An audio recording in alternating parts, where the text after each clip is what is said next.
Seen what effects of the pandemic will show. Reporting for BNC, I'm meteorologist Brittany Lockley.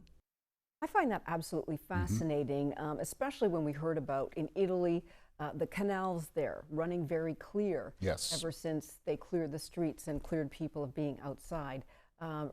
In China, the smog having lifted over the province there. I mean, these are things that we're seeing positive effects, and obviously it's a difficult situation, but hopefully some kind of good can come of this. I don't know, different ways to get their mind off things.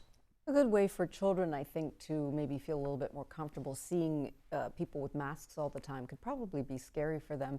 In places like China, they're used to that because they've been doing that for years, of course, to combat pollution and that sort of thing.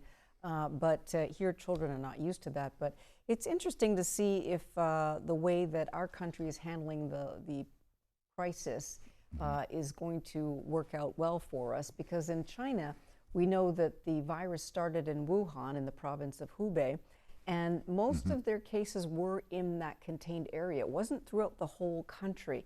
What's a little bit nerve-wracking is the fact that the coronavirus here is all over the country. Right. So interesting to see the way we're handling it here as opposed to the way they handled it in China. We're going to find out, unfortunately, the hard way if it doesn't work. So we have a lot of news and that we've been reporting, a lot of things happening. We want everybody to continue to stay safe. Absolutely. Of course, practice the social distancing, and hopefully, as a community, as a country, we'll get through this crisis together. And a lot of people have been saying, well, listen, we should close down the whole nation, which the president does not want to do. But one of the more interesting stories I heard was Tupelo, Mississippi's mayor and their council voted unanimously to close the city down. And the governor of the state of Mississippi said, nah, I don't think so. Keep it open. Interesting. Isn't that interesting? Yeah, it sure is. A lot happening in different parts of the country, and we're trying to keep up with all of it.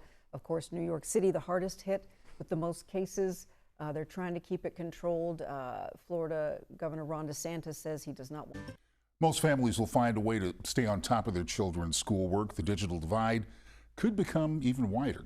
And to help fill that gap, Xfinity Comcast is offering 2 months of free internet service to customers who qualify. There will be no concerns about disconnection or late fees during the course of the pandemic. Well, my wife Sheila is my superhero, and she homeschooled both our daughter and our nephew. Our son was already out of school. But it is a lot of work. However, there's a big homeschooling community out there. But this is different because you don't have that social experience with the other parents and that kind of thing. How about you? I wanted to homeschool my daughter. She absolutely refused. She's a social butterfly, and she liked the environment of being around other kids. So that's the only thing that I do worry about right now, is that kids don't have the time to spend with other children of their age. But of course, under these circumstances, it is so necessary. But my daughter's at home, hopefully doing homework on Zoom, because that's what all the college kids are using to do their online courses through college, so they don't lose their credits. So hopefully this new way of life and learning will become more and more easier as time goes on. Yeah, well, this is the new normal, maybe. It sure We'll is. see.